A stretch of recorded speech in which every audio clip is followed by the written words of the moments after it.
So here we have one more numerical based on the same concept, and it is calculate the work done. Here also we have to find out work done, that is delta nRT, and work done we have to find out for this particular reaction. And just see decomposition of 1 mole. So it means for NO we should have 1 mole, but it is written here 2. So we will divide this expression by 2. Okay, so we will be getting NO gas forming 1 upon 2 N2 gas plus 1 upon 2 O2 gas. Fine.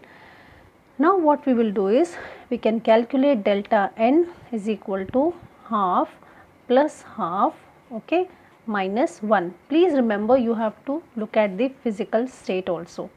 So when you are going to solve this, delta N would come 0. So students, in this case W is equal to minus 0 into RT. It means no work is done in this case, okay, because W is 0. Look at this numerical.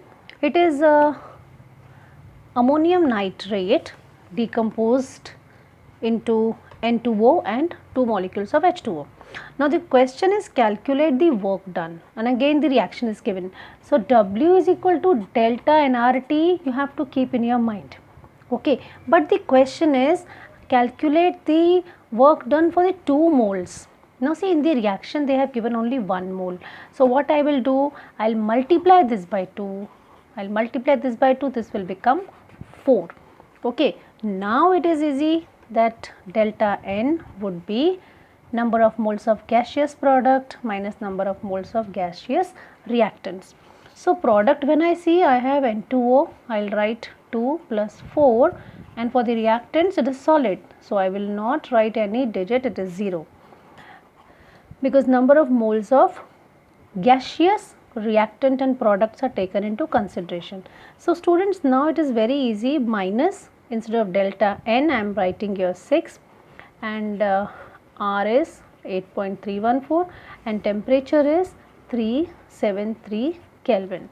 Okay, so the work done, in this case the work done, when you solve, your answer will automatically come into joules, and it is going to be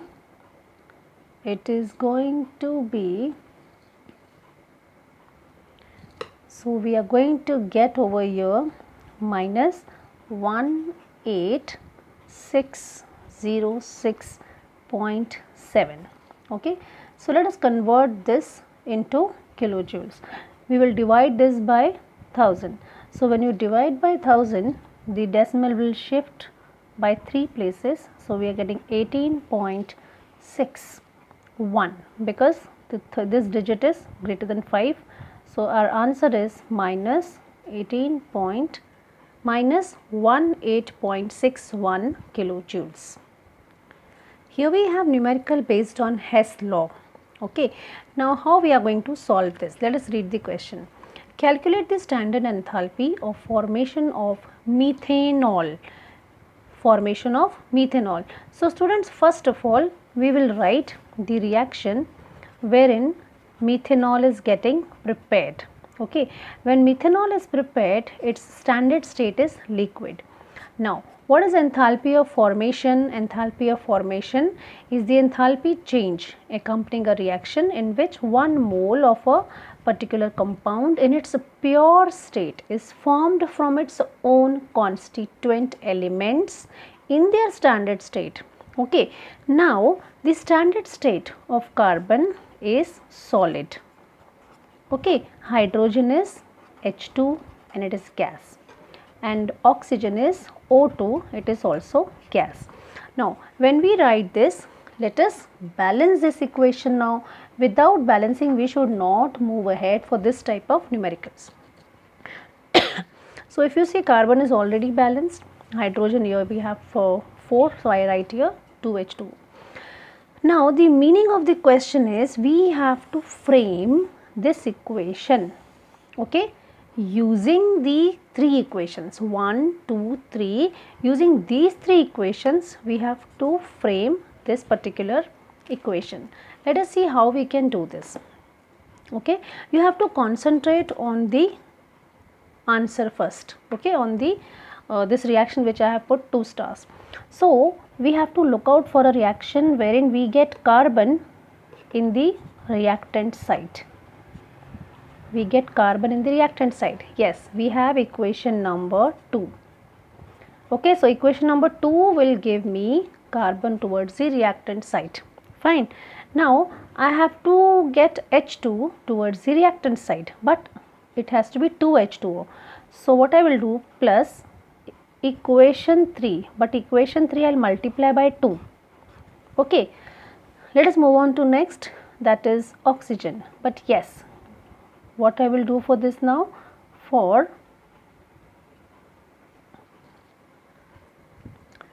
yes, so what I have done is equation 2 plus 2 into equation 3.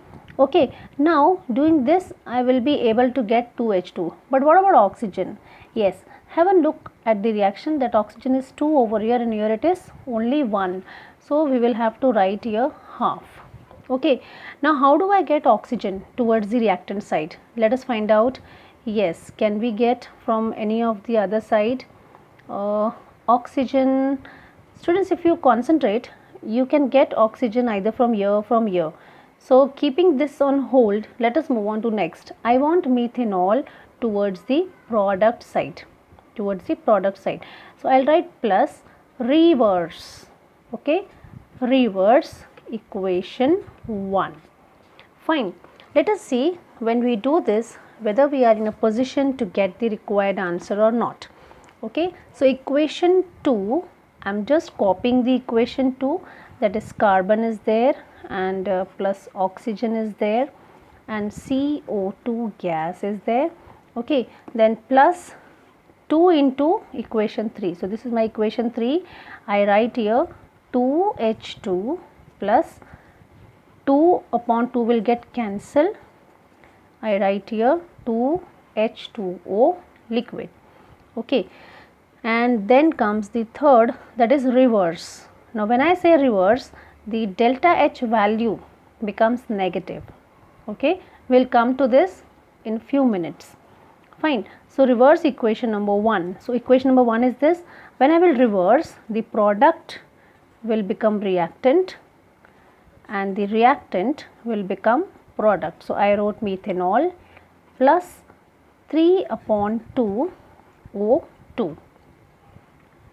Okay, 3 upon 2 O2.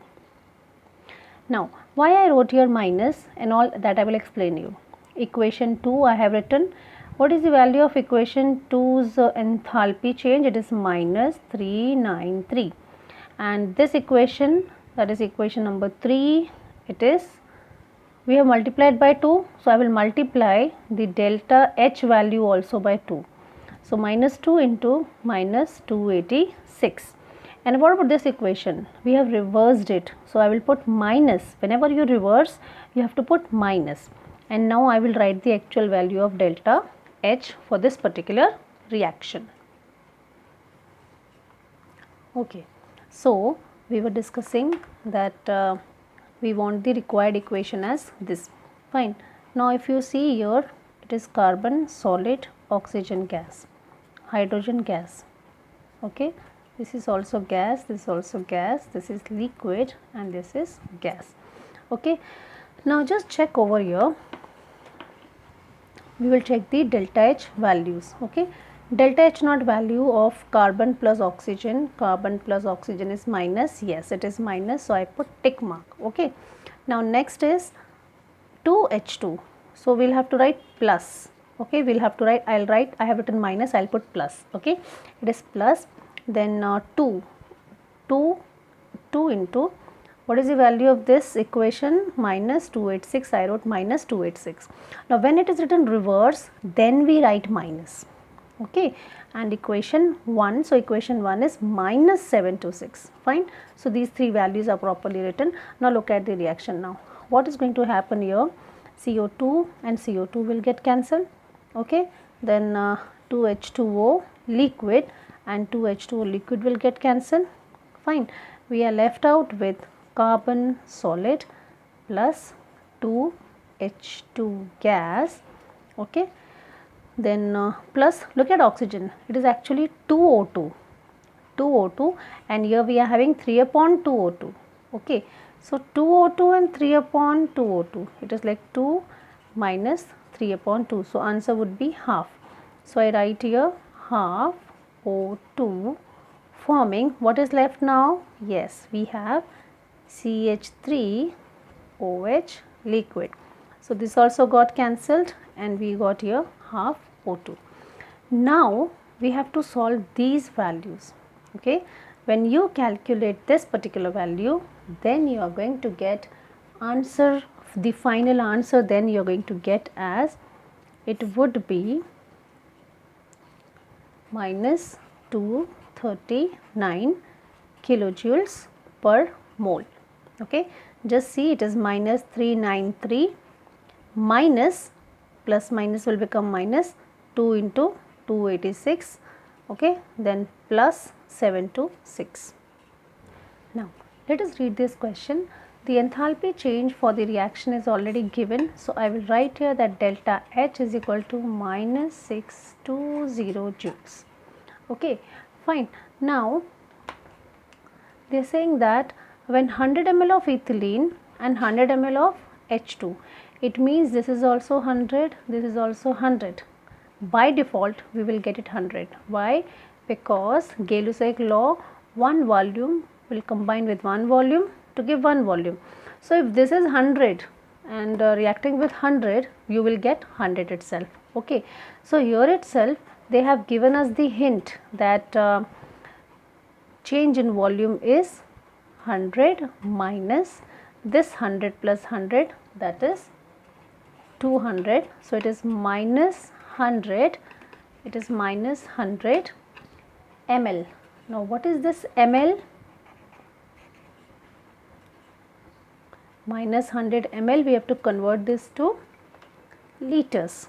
So what we will do, we will divide by 1000. So when you divide by 1000, you will be getting 0.1 liter, okay. 0.1 liter is also can be denoted as 0.1 decimeter cube.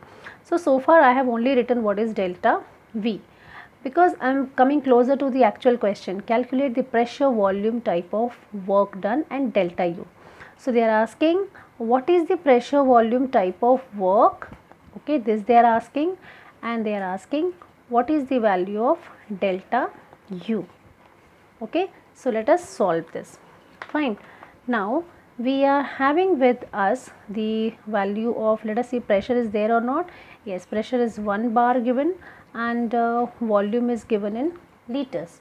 So let us write down W is equal to, so pressure is minus 1 bar and volume delta V we have got here minus 0.1 decimeter cube. So we get over here 0.1 decimeter cube bar, okay. Now we know that 1 decimeter cube bar is equal to 100 joules. Therefore 0.1 decimeter cube bar would be is equal to 0.1 into 100 upon 1, that is 10 joules, okay. So students, over here the work done, that is W is equal to minus P delta V is equal to, we get 10 joules. So I have written the answer for the work done, okay, but we have to also calculate what is delta U. So how do we calculate delta U? Let us begin with this, okay. So how do we calculate delta U? By using this formula of change in enthalpy. So delta H value they have given, it is minus 620 and is equal to minus delta U, sorry, is equal to delta U, and this I have split it purposely into minus bracket minus. Now students, we know that what answer we have got is, it is 10 joules, okay. we have got 10 joules and this is also given in joules. So delta U would be is equal to minus 620 plus 10. So the answer for this would be 610 joules. Okay. So change in internal energy for this numerical is minus 610 joules. Now the question is, they have given a reaction and they are asking whether the reaction is having a crossover temperature or not. Okay. Now what we have to remember is when delta S naught value is greater than 0, okay, it means when it is positive, then the reaction is spontaneous. So this numerical is very simple because the value of delta S naught in this particular equation is given negative. It is negative means delta S naught is less than 0, so reaction is non-spontaneous. If the reaction is non-spontaneous, then we say that it has no crossover temperature. It will remain non-spontaneous only. Okay, because crossover temperature means temperature beyond which it becomes spontaneous and temperature beyond which it becomes non-spontaneous. But since the reaction throughout it is non-spontaneous, it is not having any crossover temperature. So here we have another numerical and the question is calculate delta U for a particular reaction. See, so far we know that delta H is equal to delta U plus P delta V. But looking at this reaction, we can make out where is the pressure and where is the volume, isn't it?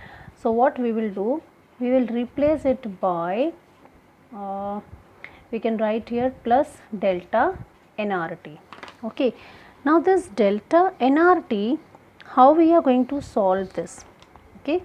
Let us have a look on this particular expression. So let us calculate what is delta N for this particular equation. So delta N is equal to number of moles of gaseous product, that is 1, minus number of moles of gaseous reactants.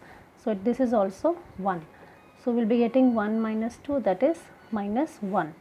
So delta N for this particular reaction is minus 1. I write here delta U is equal to delta H. I shift this over here. So minus delta nRT. Okay. Now delta H value is given above minus 72.3 minus. What is delta N? It is minus 1. Okay. And R is 8.314 and the temperature, yes, it is 298. So I write here 298 Kelvin. Now minus 72.3 minus into minus plus. Okay. So when you solve this, you are going to get the answer as, yes, so you will be getting answer as 2477.57, but we have to remember students, it is in joules and delta H is in kilojoules. So what we do, we are going to convert, we will convert this also into kilojoules. So I'll write plus, then how to convert it into the kilojoules? Divide by 1000. So 2.48 I can write kilojoules. So final answer when you solve this particular equation, you will be getting as minus 69.8 kilojoules. And what is this? Yes, it is delta U. So delta U we have got, okay. And how much was the PV work done? PV work done means they were asking this particular value. So PV work done when they are asking is, PV work done is 2.48 kilojoules. Now this particular question is a very interesting question. Calculate total heat required for what? To melt ice. Now students, when the ice is melted, it becomes liquid. So we have to find out what is the enthalpy change for this particular reaction. Okay. Next, second is to heat it to 100 degrees centigrade, meaning this was A, okay, and the B point is the same water which you have got in the state of liquid now, you have to convert it to gas, okay, but you have to convert it to gas, but what they are saying, heat required to heat it to 100 degrees centigrade. It means when it was 0 degree centigrade and when you are heating it, okay, you are heating it till the time its temperature becomes 100 degrees centigrade, okay. So this delta H2 you have to find out. And third is, we have to find out the amount of heat required to convert water in the form of liquid, okay, to water in the form of gas. So they are asking particularly delta H is equal to delta H1 plus delta H2 plus delta H3. They are actually asking us calculate at delta H1, delta H2, delta H3. Now if you see the reaction carefully, ice is becoming liquid. How it will become liquid? By melting. Melting is also called as fusion. Enthalpy change accompanying fusion is called as enthalpy of fusion. Now they have given this enthalpy of fusion. Enthalpy of fusion of ice is 6.01 kilojoules per mole. Students, they are saying that for per mole, for 1 mole it is 6.01, okay, but we have to find out total heat required to melt 180 grams, okay. So for 1 mole, that is for 18 grams, if the heat required is 6.01 kilojoules, okay, what does it means? That for 18 grams of water which is present in ice state, we have to convert it to liquid. For this we require 6.01 kilojoules of heat, okay. It means when you provide 6.01 kilojoules of heat to 18 grams of ice, then it is going to melt. So for 18 gram, if it is this much, then for 180 grams it would be how much? It is very simple. Why it is simple? We will just do simple multiplication. So 180 multiply by 6.01 upon 18. So answer what we are going to get over here is, this will get cancelled, we will get 60.1 kilojoules. So students, this is your delta H1, okay. Now let us move to the next part, B part. They say that water you have got, okay. Now you will heat this water to such an extent that the temperature of that water becomes 100 degrees centigrade. Now it means you are increasing the temperature 1 by 1 degree at every step, okay. Now how do we calculate this? We are having one formula, mass, okay, into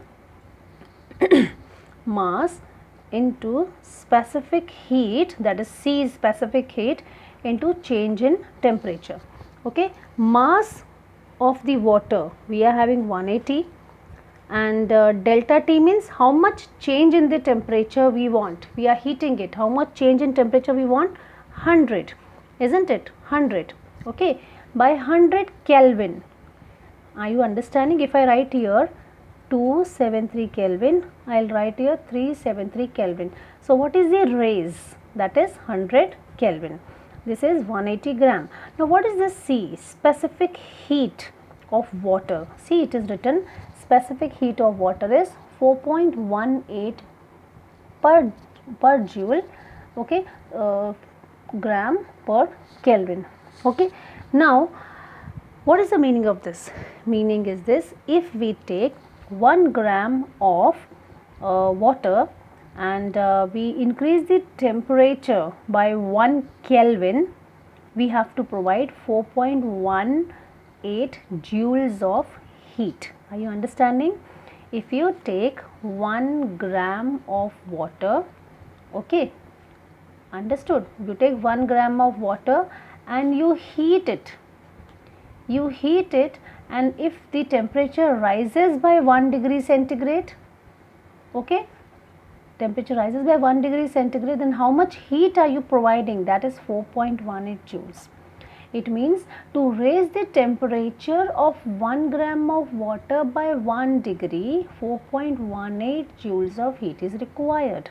So, for 1 gram it is 4.18, for 180 it would be how much? So, we write 180 into rise is 100 and I write here 4.18. So, when you are going to solve this particular example, multiply, and then you will be seeing that you will be getting the answer as, so delta H2 we were writing 180 into 4.18, this is gram, this is joule per gram per Kelvin into 100 Kelvin. Okay. So, when you solve this, okay, you will be getting enthalpy change for this. The value would be, I am directly writing in kilojoules. Okay, see this gram and this will get cancelled, fine, this Kelvin and Kelvin will get cancelled, we got joules. So, what answer you get in joules, we will convert it to kilojoules and it is 75.24. Okay. Now, moving to the last section of this particular numerical. Okay, they are saying that we are having water and it is present in liquid state. We have to convert it to gaseous state. Now, this is called as enthalpy of vaporization. If I write here delta vaporization H naught, it means it is standard. Okay, it does not make any sense, but still okay, we will write that. Now, they have already given the vaporization of heat is already given. If you check out here, see the vaporization is given 40.7 kilojoules per mole, means for 1 mole of water, okay, 40.7 kilojoules of heat is required so that it becomes gas. Okay, but how much do we have? We have 180 grams. Okay, so for 1 mole of water, they have given the value as 40.7 kilojoules. That is, okay, that is 18 grams of water requires 40.7 kilojoules of heat to become gas. Therefore, 180 grams would require how much? Okay, it is going to be again very simple. So, it is 40.7 into 180 upon 80. Okay. So, when you solve this, what are you going to get? You would be getting your answer as, cancel this 18 you cancel this 0. So, you will be getting 407 kilojoules. Now, we substitute the values which we have calculated so far. Delta H2 is 75.24, H3 is 407 and H1 we have got 60.1. Okay. So, you have to add all these values, and when you add all these values, you will be getting answer as 542.34. So, in this way we solve this numerical. I hope you have understood the numericals which I have explained you so far. Pause the video, go through these steps, use your logbook or calci to understand the calculation. Thank you.